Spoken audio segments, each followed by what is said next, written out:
إذن دائما أيها المسلم تعلق بالله، تعلق بالله، والله ثم والله ما خسر وما ندم من تعلق بالله. النبي عليه الصلاة والسلام ينجد dans le hadith إذا من تواضع لله رفعه, celui qui se rabaisse pour Allah Azza wa Jal, eh bien Allah il l'élève. Et là bon vous voyez pas mais il a fait le signe avec sa main alayhi salatu wassalam. Quand il a dit man tawada'a lillah, il a fait un geste de la main vers le bas. Et après quand il a dit rafa'ah, donc celui qui se rabaisse, qui s'humilie pour Allah Azza wa Jal, eh bien Allah il l'élève. Et là il a monté vers le haut alayhi salatu wassalam. Donc ça c'est des sens qui sont importants et que nous on doit comprendre.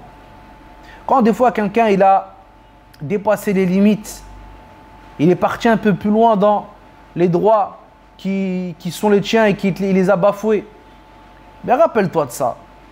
Rappelle-toi que si tu te rabaisses et que tu pardonnes et que tu passes l'éponge pour Allah Azza wa Jal, eh bien à ce moment-là Allah subhanahu wa ta'ala il t'élève.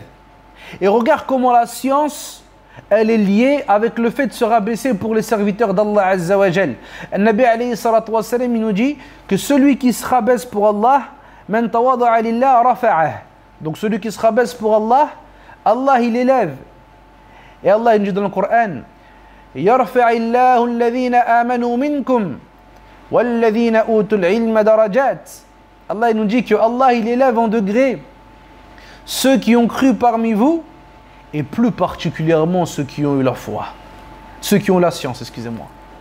Donc plus particulièrement ceux qui ont eu la science. Donc on comprend que ceux qui ont eu la science, c'est eux qu'Allah Azza wa Jal élève le plus. Et Nabi alayhi salatu wassalam il nous dit dans le hadith que celui qui s'humilie pour Allah, Allah il l'élève. Donc on comprend que celui qui a la science, eh bien, il doit être parmi ceux qui s'humilient le plus et qui se rabaissent le plus et qui font preuve d'humilité envers Allah Azza wa Jal avant tout, puis envers ses serviteurs. Donc ça c'est des sens qu'on doit retrouver dans nos vies. C'est des sens qui sont importants. Et nous on doit se dire et se rappeler que notre adoration qu'on a envers Allah Azza wa Jal, c'est pas que dans notre prière, c'est pas que dans notre jeûne. Là, c'est aussi avec les gens qui sont autour de toi. Va pas t'enorgueillir sur les autres. Va pas te sentir meilleur que les autres. Il rapporte que Abdullah ibn Mubarak, qui est un grand imam, un imam des salafs, un jour il a vu un homme passer. Et c'était un homme qui était connu pour courir beaucoup après les femmes. Et là, une scène étrange. Abdullah ibn Mubarak, qui est un imam reconnu et respecté à son époque, il va voir cet homme-là et il lui dit « Invoque Allah Azza wa Jal pour moi ». Et là, les gens, ils voient ça et ils sont choqués. Ils disent « Comment ça? Toi, tu es l'imam, celui qui apprend le Coran, qui enseigne la guidée aux gens. Et hatta l'homme, il a dit, moi je suis qui je suis et tu me demandes à moi ça?